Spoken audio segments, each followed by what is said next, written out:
วันที่28เมษายน2025นี้สหพันธ์แม่หญิงกองบัญชาการทหารแขวงบ่อแก้วได้จัดตั้งเสื่อมซึมมติกองประชุมใหญ่ผู้แทนแม่หญิงลาวทั่วกองทัพครั้งที่9โดยภายใต้การเป็นประธานของสหายพลจัตวานางไพวรอินทบุตรคณะบริหารงานศูนย์กลางสหพันธ์แม่หญิงลาวคณะพรรคกรมใหญ่การเมืองกองทัพหัวหน้าห้องการสหพันธ์แม่หญิงกองทัพสหายพลจัตวาบุญมีพามีไซคณะประจำพรรคแขวงเลขาคณะพรรคหัวหน้าการเมืองกองบัญชาการทหารแขวงบ่อแก้วมีคณะพักคณะบัญชาแผนกการเกี่ยวข้องตลอดฮอดน้องสาพันธ์แม่หญิงทั่วทหารแขวงบ่อแก้วเข้าร่วมสหายพันโทนางสีพ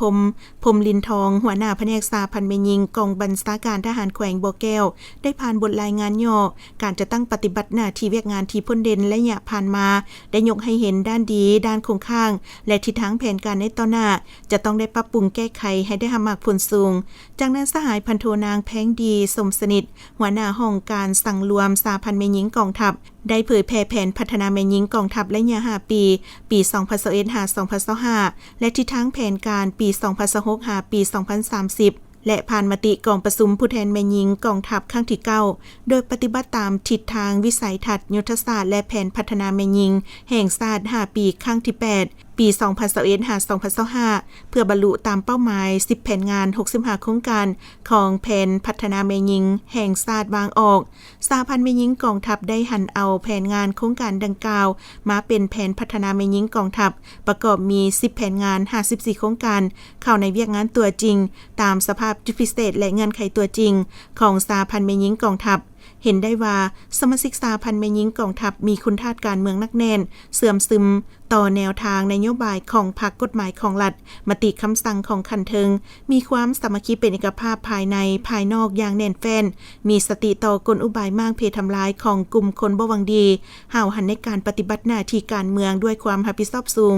ได้รับการปรับปรุงตามทิศชี้นำของคณะพรรคกระทรวงป้องกันประเทศก็คือกรมใหญ่การเมืองกองทัพอย่างเป็นระบบมีความนักแน่นทางด้านการเมืองเข้มแข็งทางด้านการจัดตั้งมีแบบแผนการชี้นำพาอย่างถูกต้องและเข้มงวดเป็นเจ้าการในการพัฒนาและฝึกฝนหล่อหลอมตนเองในทุกด้านเพื่อประกอบส่วนเข้าในการปฏิบัติสนธิสัญญาว่าด้วยการลบล้างทุกรูปแบบต่อการจำแนกแม่หญิงเป็นเจ้าการส่งเสริมความเสมอภาพหญิงชายในสังคมและครอบครัวให้ได้รับการจะตั้งปฏิบัติเป็นรูปธรรมตัวจริงหลายขึ้น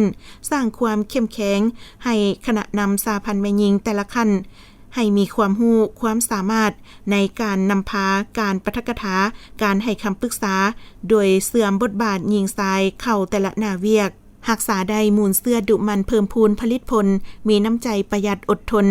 อนุรักษ์รักษาและเสริมขยายมูลเสื้อวัฒนธรรมอันดีงามของชาติของกองทัพและของแม่หญิงลาวบรรดาเผ่าโอกาสดังกล่าวสหายพลจัตวานางไพวรอินทบุตรยังได้มีคำเห็นโอลมและแสดงความย่องยอสมเสยต่อผลงานที่ญาติมาได้ระยะผ่านมา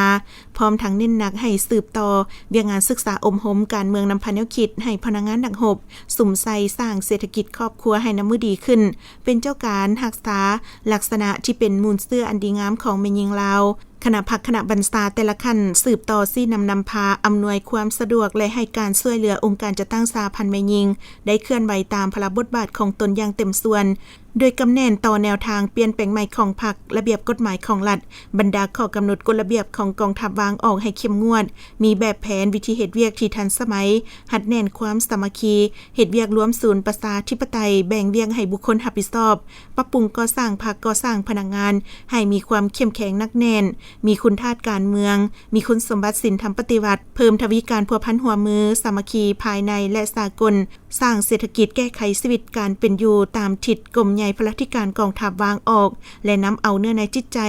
การเผยแผ่เสื่อมซึมมติกองประชุมในครั้งนี้ไปจะตั้งปฏิบัติตามพระบทบาทหน้าที่การเมืองของแต่ละกรมกองให้เกิดผลประโยชน์สูงสุดและมีเนื้อในความหมายอันลึกซึ้งเพื่อปรับปรุงก่อสร้างกองทัพให้เข้มแข็งมีแบบแผนและทันสมัยขึ้นอย่างบ่หยุดยั้ง